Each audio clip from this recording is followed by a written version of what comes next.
ఆయన తన హృదయాన్ని దేవునికి ఇల్లుగా ఏర్పాటు చేసుకొని మొట్టమొదటిగా దేవుని ఇల్లు కట్టడానికి ఆయన నిర్ణయం తీసుకున్నాడు.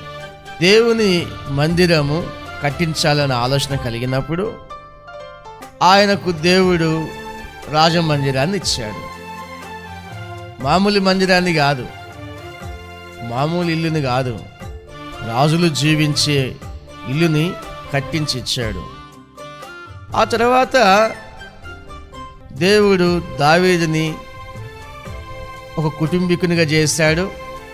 తనకు భార్యనిచ్చాడు, దేశాన్ని ఇచ్చాడు, దేశానికి రాజుగా అభిషేకం ఇచ్చాడు. ఆ తర్వాత కుమారులను, కుమార్తెలను, పిల్లల్ని అనుగ్రహించాడు. అది ఒక కుటుంబంగా మారింది, ఒక ఇల్లుగా మారింది.